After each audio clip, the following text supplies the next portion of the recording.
La portada de hoy de La Región no tiene desperdicio alimentario. Por un lado, Jácome, el alcalde de Ourense, con dedicación exclusiva, ingresó en una de sus cuentas más de 1 millón de euros en solo 5 años. Por otra parte, Aldama afirma que entregó mochilas con casi 4 millones en el Ministerio de Transporte o en Casa de Ábalos y que el presidente del gobierno lo sabía todo. Y además, el inspector de la UDEF dice que la trama Kitchen para espiar a Bárcenas se creó sin autorización judicial y que recibió presiones para excluir el nombre de Rajoy de los informes. La pregunta que les traslado es la siguiente. ¿Cómo le gustan a usted los chorizos? ¿Al vino, con lentejas o a la riojana? ¿Los prefiere picantes, criollos o es más de chistorras? Las respuestas en 15 segundos arrancan portada.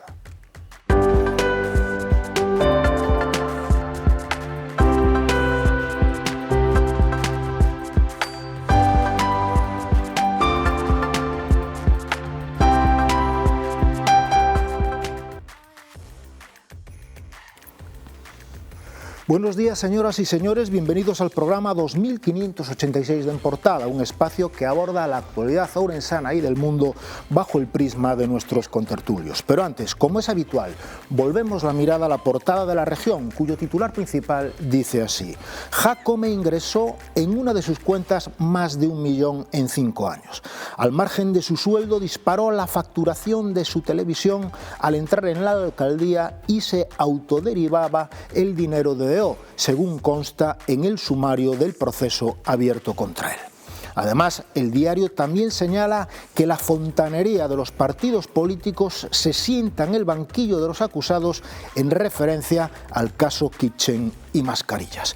Y ojo a este titular: uno de los 2 vecinos de una aldea de Rairiz solicita el destierro de otro, dice que intentó matarlo.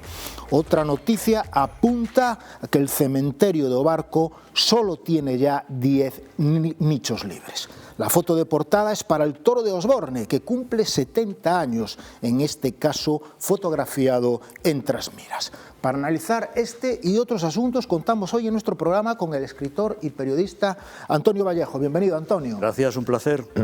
También contamos con el deán de la Catedral y responsable de Cáritas Ourense, José Ángel Feijó Mirón. Bienvenido, José Ángel. Muchas gracias, buen día. Y por último contamos con el presidente de la Asociación Agroamadas, Manuel Herminio Iglesias. Bienvenido, Manuel. Hola, buen día.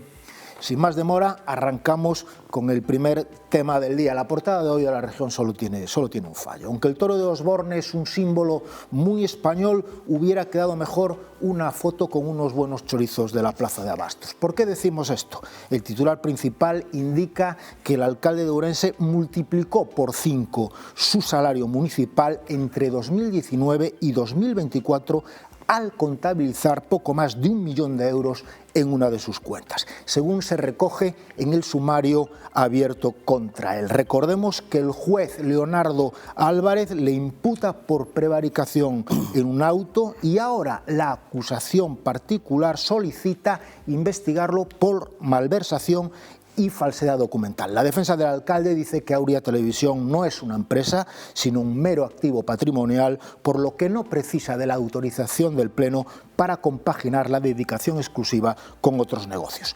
La acusación también destapa 18 propiedades que no figuran en la declaración de bienes aportada por el regidor. Además de todo esto, la portada no tiene desperdicio. Aldama apunta a Sánchez directamente en el caso Mascarillas y el inspector de la UDEF contradice todo lo que dijo Rajoy hace unos días en el caso de la operación Kitchen. Y también recordemos que los hijos de Pujol dicen que su padre, Jordi, desconocía el legado opaco que el abuelo Florenzi les había dejado en Andorra. Vallejo, ¿tú qué eres más? Yo lo primero... ¿Torras, chorizos, criollos? No, yo lo primero que quiero hacer una reflexión previa y me voy a remitir a Mafalda. Viendo la portada, yo digo como Mafalda, para el mundo que me bajo, ¿no? En fin, todo lo que dice hoy la portada de La Región parece, en fin, una situación bastante esperpéntica del mundo en el que estamos viviendo, porque lo de Jácome, que luego lo comentaremos, lo de los 2 juicios que se están celebrando, el Akichen y las mascarillas, pero hay una cosa que yo creo que es como más representativa y que engloba todo, y es que en una aldea de 2 vecinos, uno quiere matar al otro y el otro que echen al primero. En fin, esto nos indica un poco cómo está el mundo. No sé cuál de los temas quieres comentar, pero aquí, por ejemplo, en los temas políticos que afectan, por ejemplo, al Concello de Ourense, que afectan que están relacionados con los 2 juicios, el del Supremo y el de las mascarillas, yo diría que nosotros, el pueblo, no somos ajenos, ¿no? Hay un versículo de la Biblia, creo que es del Eclesiástico, 10:2, que dice: según es el gobernante, así son los ministros, según son los gobiernos, así son los pueblos. Bueno, pues en eso estamos, ¿no? José. Yo, en parte, vamos a ver, creo que una actitud un poco que tú acabas de mostrar en la introducción es echarle un poco de ironía y de sarcasmo a la vida y un poco de humor, porque si no, realmente con tanta situación de corrupciones y de cosas y de choriceos, pues nos podemos desesperar o podemos empezar a pedradas contra alguien, no lo sé, ¿no? Entonces, a veces sí es conveniente echarle un poco de ironía y un poco de humor, ¿no? Después también un poco de sentido común, digamos, y entiendo que quizá no todos los casos son iguales, por eso habría que analizarlos detenidamente, pero de alguna manera creo que en parte, dándole la vuelta a eso que te acabas de comentar del eclesiástico, tenemos los gobernantes que nos merecemos, ¿no? Pues que al final lo que tiene bueno, no es dándole la vuelta, lo dice exactamente así, ¿no? Claro. Los pueblos tienen los gobiernos que se merecen, ¿no? Es decir, al final decidimos nosotros quién nos gobierna, o uno ya no sabe si decide quién le gobierna, ¿no? Porque luego todos estos apaños electorales son los que son, ¿no? Bueno, lo que es real es que es muy triste que en nuestra vida política lo más llamativo y ahora mismo lo más actual sean todo una serie de cuestiones que rozan la corrupción o que son corrupción, ¿no? Entonces, eso es algo que debería un poco escandalizarnos y llamarnos un poco la atención. ¿Por qué? Porque al final eso acaba transmitiendo y acabamos entendiendo que, entre comillas, un cierto choriceo, bueno, pues es algo normal. Y entonces pues lo vamos a integrar también en la vida de los ciudadanos, ¿no? Entonces eso me parece muy peligroso, ¿no? Entonces yo creo que sí es necesario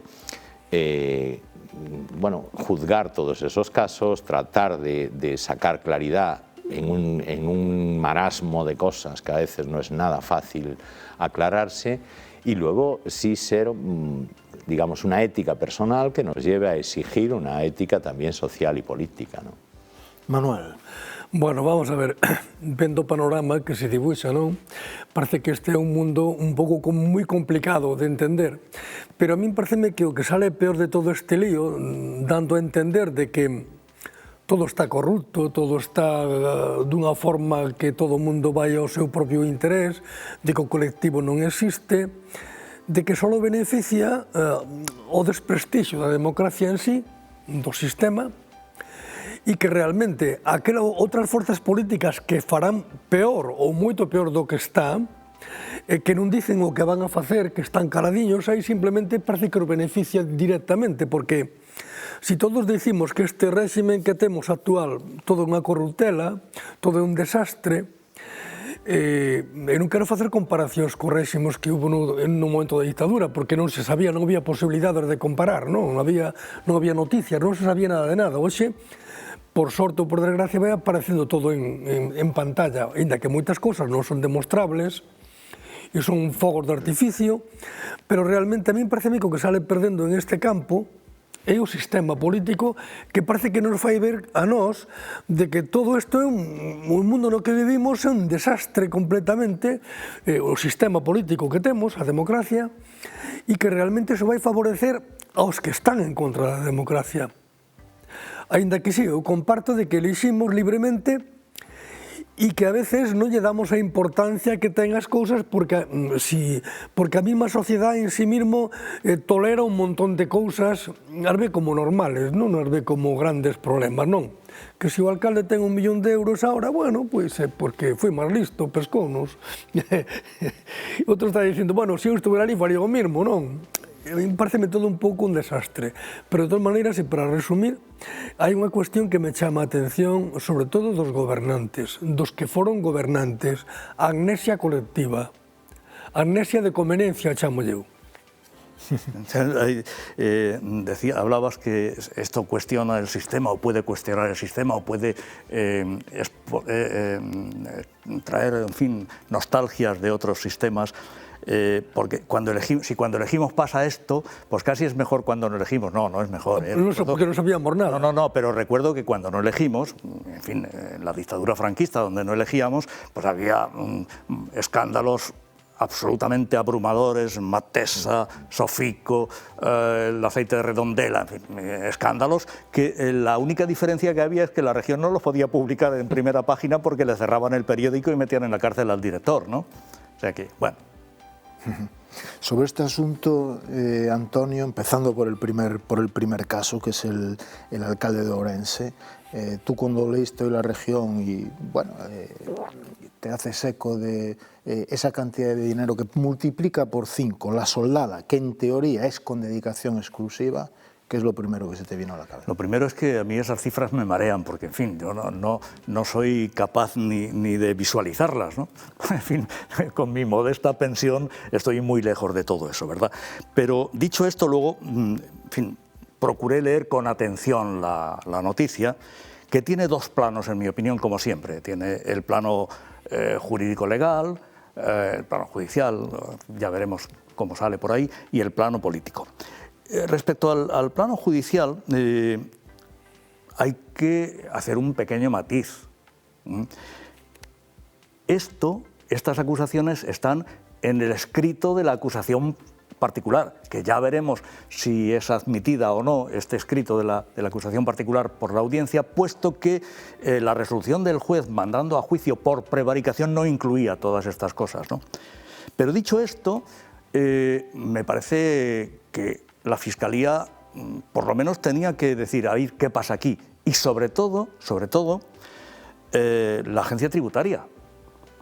La agencia tributaria tenía que echar un vistazo a eso, porque no se trata de 1 millón, se trata de dónde viene. ¿Es legítimo el origen del dinero? ¿No es legítimo? ¿Los movimientos entre cuentas están justificados? ¿Son extraños? Eso desde el punto de vista de la agencia tributaria y desde el punto de vista del sistema judicial, en fin, requiere que le den una vuelta, ¿no? Más allá de que no deja de ser un escrito de parte, un escrito de la acusación particular, y no conozco el escrito de la Fiscalía, el escrito de acusación de la Fiscalía, que también nos dará alguna pista de por dónde va esto, ¿no? Pero luego está el plano político. Es que a estas alturas que los partidos políticos que forman parte de la corporación no estén dando ruedas de prensa pidiendo explicaciones, no estén yendo al registro municipal a pedir explicaciones y a pedir información, y que el alcalde y su grupo no hayan dado a estas alturas una explicación pública que justifique esto o que diga todo esto es mentira y lo es por esto y por esto, es lo que me parece más inconcebible, ¿no? José Ángel. Sí, yo estoy un poco de acuerdo con el análisis que hace ahí, la dimensión judicial, la dimensión política, ¿no? Y esto lo vemos en casi todos estos casos. Hoy estamos a veces también muy acostumbrados a que, digamos, entre comillas, el escándalo público, ¿no? La pena de telediario es más importante a veces que la misma o sea, que el mismo poder judicial, ¿no? Porque ya los condenamos o los absolvemos de entrada según la publicación o según el color que sean, ¿no? Entonces yo creo que ahí creo que hay una cosa que tiene la democracia que debería funcionar más, que es como el poder controla al poder, ¿no? Es decir, que haya corrupción y que eso, entre comillas, forma parte de la naturaleza humana y lo hemos visto siempre.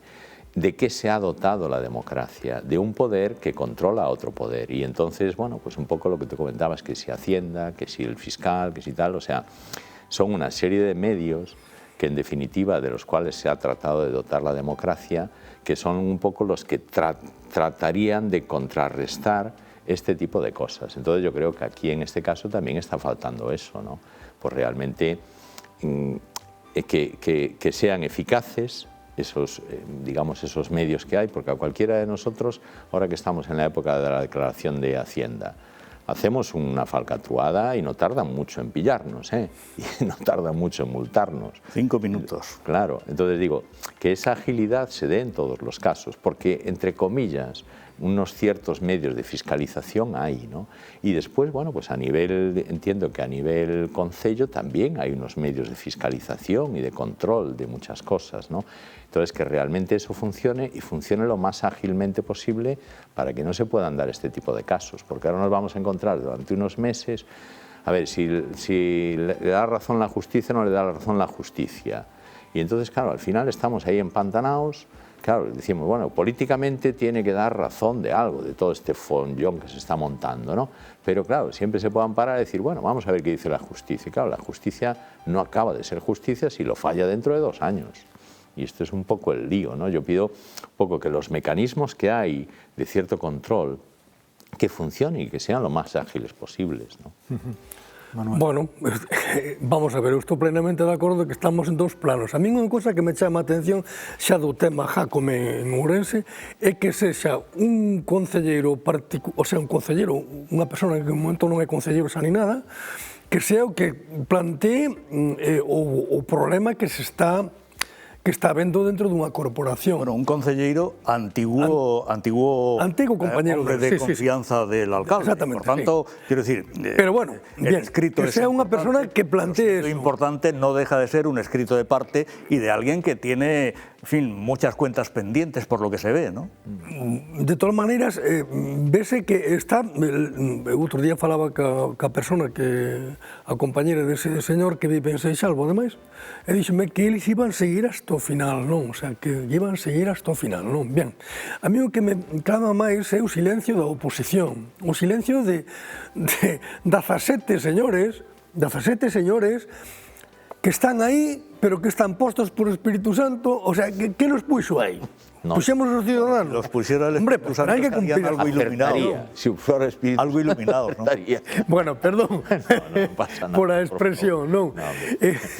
Comparto que decías antes de que a condición humana sempre ten puntos de fraqueza, non? E que ten eso, non? Pero realmente a mí o que me chama a atención é unha oposición que está aí, un silencio clamoroso da sociedade de forma xeral.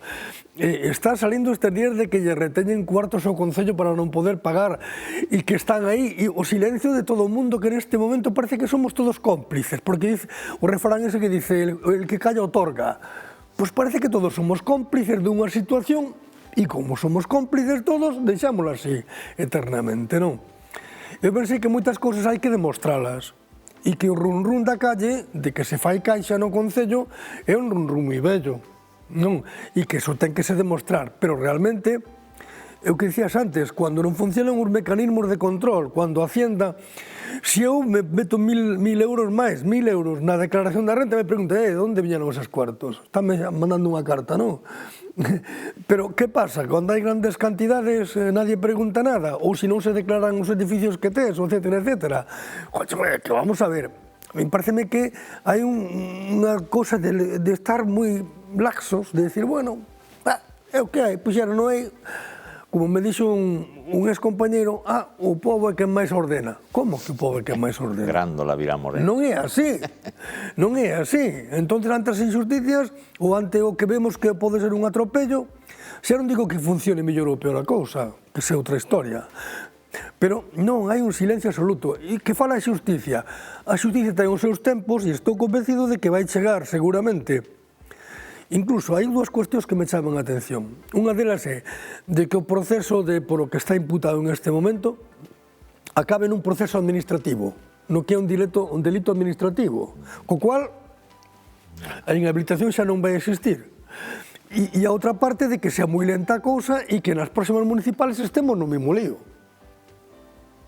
Porque quedan ahora Que quedan ahora? Un año. Un año. 10 meses. Sí, un año. ¿Por qué? Mayo de 2027. Claro. Un año. Yo de todas maneras... Isto é un problema bastante serio. Nunha ciudad que levamos como desde o alcalde anterior, o que este tanto insultaba, actualmente levamos como 13, 14 anos perdidos completamente, dunha forma que vai se deteriorando todo dunha forma paulatina. No, yo insisto que es un escrito de parte y tiene la importancia que tiene, ¿no? Y es un antiguo concejal del mismo grupo del alcalde que tiene cuentas pendientes y quiere cobrarlas por la vía judicial o lo que sea, en fin, allá él con sus razones. A mí lo que me interesa más es que el escrito da datos que hay que comprobar. Quiero decir, porque no es un escrito que, en fin, que como ayer el delincuente este de Aldama que empezó a tirar, pero sin... No, aquí dice cosas concretas que tendría que comprobar primero la Fiscalía y segundo la Agencia Tributaria. Porque si estos movimientos están justificados y la procedencia del dinero está justificada, no pasa nada, pero si no... Algo tendrá que decir tanto la Fiscalía como la Agencia Tributaria, dándole la importancia que tiene el escrito, pero no a los datos que aporta el escrito, son datos concretos que yo sí creo que hay que aclarar.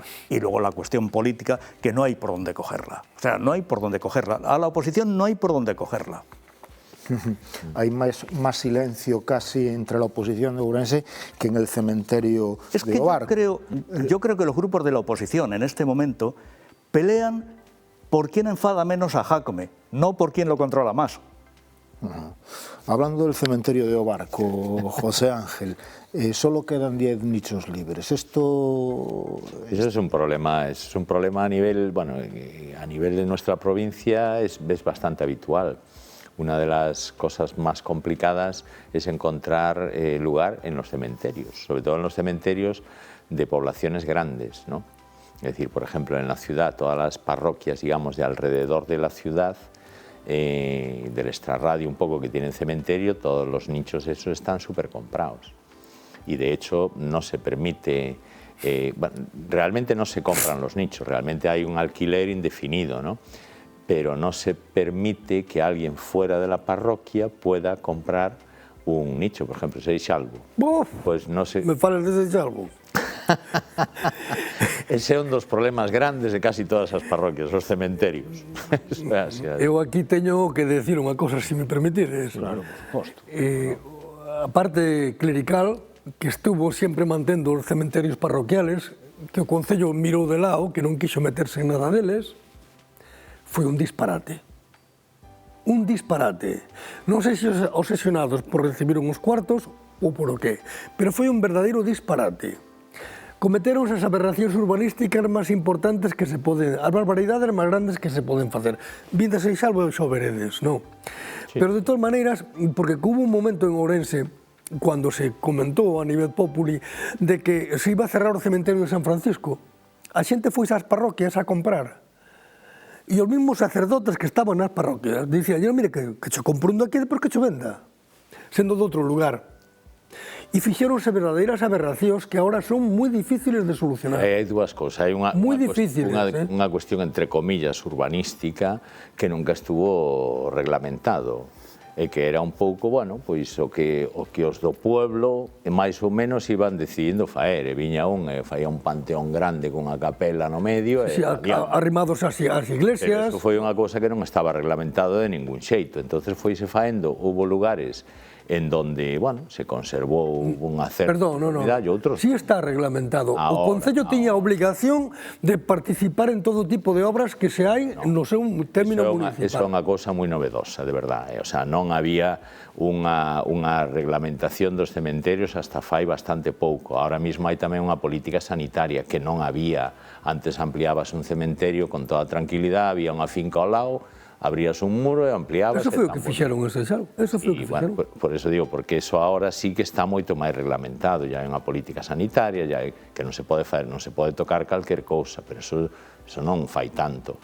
E despois xa, o tema de comprar ou vender, digamos, os panteóns, ahora mesmo hai un reglamento de cemiterios, hai un reglamento con toda unha serie de normas Que se poidan cumplir ou non, aí atopámonos cunha situación que eu vivino personalmente. Eu estuve 10 anos en Canedo, nesa parroquia. Entón, de repente, un tiña permiso para faer un sitio na terra, un panteón na terra sin levantar alturas, porque enfrente tiña un panteón con 3 alturas, 3 nichos, non? E este de diante podía faer na terra. E este de diante, de repente, o faero na terra, puxolle un cabezal de mármol que impedía que o nicho de abaixo pudera entrar. Entón díxame, mira, telo que quitar, que senón, pois eu non o quito, pois que veña a Guardia Civil, non, mire, eu aí non me meto. Entón, que non soluciona? Cuidado, tocar nos nosos difuntiños... Cuidadín, Entón, o dos cementerios é unha das cousas complicadas de reglamentar e complicadas de exixir, porque existe un reglamento. Se vades ao obispado, podemos dar un libriño cunhas pastas verdes que teño, ahora mismo estou no vendo, que é reglamento de cemiterios, que ten toda unha serie de normas que cada un dos propietarios dises panteós pode ter e pode pedir. Despois, faelo cumplir. Isto, que non xurdan problemas, porque a cousa é complexa. En fin, yo de todas maneras, lo que me llama mucho la atención es que tenemos un terrible problema de vivienda y vamos a tener un terrible problema de vivienda post-mortem, ¿no? No, pero yo creo que ahora que os columbarios y respecto a cremación, o que pasa que ao mellor no barco non é rentable montar un forno crematorio, ou mellor no rural non é rentable, entonces habría que desplazarse á ciudad para facer a cremación, porque a cremación está entrando, por lo menos na ciudad de Ourense, está entrando con muchísima fuerza, vamos. Herminio, yo te acepto la invitación a Seisalvo, pero si no te importa, prefiero ir el día de San Juan. Pois vamos a ver, non nos olvidemos que os cementerios en moitos lugares é un lugar para ir a ver. Por exemplo, o noso cemiterio de San Francisco é un lugar que merece a pena ver. Es un BIC, e se vas a París non te puedes perder un par de cementerios, el de Montmartre, el cementerio de Montmartre. Pero mira, en Portugal os cementerios levados polas freguesías, que son como se foron os concellos, están perfectos. Aquí hay algunos incluso... Y hay un disparate total. Ahora, muy difícil de corregir, porque es complicadísimo. Hay muchas curiosidades en los cementerios, ¿no? En fin, que revelan un poco también el talante de algunos de los habitantes de esos territorios, ¿no? Aquí, por ejemplo, la famosa Pobre Asunción, la famosa lápida de Pobre Asunción, pero no recuerdo en qué pueblo de Portugal. Yo vi una lápida, hay muchas muy significativas, pero una que estaba muy bien, decía, con un sentido del humor impresionante, decía: "Aquí fica un que tiña preferencia de paso e pasou". E pasou, sí. Exacto. Sí, pero bueno, é un dos sitios, para nós, na nosa cultura, é un dos sitios moi importantes, os cementerios. Totalmente. Que, por outro lado, eu reconozco que é unha das cousas que nos identifica, pero que me parece moi bonita, que é o cariño, a cercanía dos nosos ancestros, a nosa familia, non? E a creencia que realmente non todo morremos e métenos nun burato e acabouse, non. É dicir, os cementerios na nosa cultura é un lugar vivo, é onde están os difuntos, pero é onde se encontran os vivos tamén. Entonces, a mí parece unha cousa realmente bonita, que indica, bueno, pois o noso afecto por os nosos antepasados e esa cercanía e esa familiaridade, e tamén aprender unha cousa moi interesante, que o dolor e a morte forma parte da vida. Que a veces vivimos nunha sociedade onde parece que el lado oscuro hai que escondelo, non, eso forma parte da vida. Bueno, el lado oscuro está aquí, El lado oscuro está aquí, no está en los cementerios. El lado oscuro está aquí, antes del cementerio. Vale, pero me refiero tamén a eso, ¿no? Que no hay por qué asustarse porque eso forma parte de nuestra vida. Bueno, nos queda un solo minuto, Antonio, y es un buen momento pues para hacer una reflexión final de los casos de las chistorras o de los cementerios, lo que tú quieras. No, yo creo que la reflexión final respecto de la portada de hoy de La Región, que en fin es una portada que en cierto modo es muy dura, muy llamativa, es que, como decía Zapatero en sus primeros tiempos, no estamos tan mal. Destacamos lo malo, pero no estamos tan mal, o por lo menos quiero pensar que no estamos tan mal, porque si no vuelvo a falta. Yo paro el mundo y me bajo. Bueno, ahí tienes el toro de Osborne, 70 años ya. Sí. José Ángel. Yo creo que el ver esos casos a mí me parece una llamada también a la ética personal y a la responsabilidad personal, ¿no? Si algo nos llama la atención, entre comillas, nos escandaliza, procuremos en cada uno, en nuestra vida y en nuestra situación, pues no entrar en ese tipo de cosas y funcionar con otro tipo de valores y quizá consigamos que cambie. Manuel.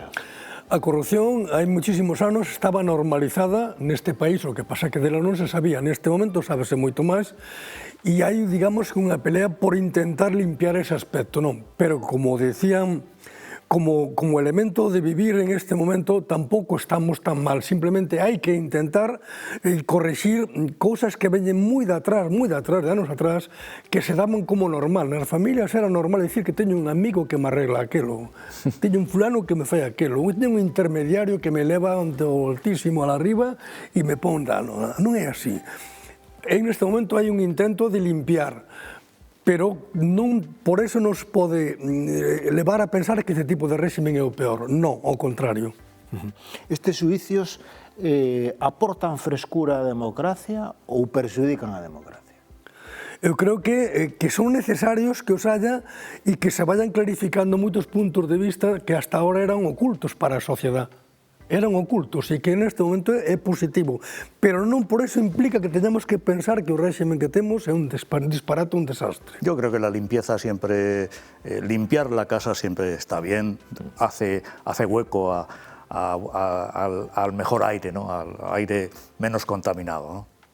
Bueno, pois con estas reflexións pechamos hoxe en portada. Non esquezan que poden seguir minuto a minuto o que ocorre na nosa cidade, na nosa provincia, no noso país, no mundo inteiro, que tamén está bastante revolto, na web de La Región, laregión.es. Agardolles aquí o vindeiro luns, porque mañá venres é día festivo, ás 11:30 horas. Moitas grazas por seguirnos.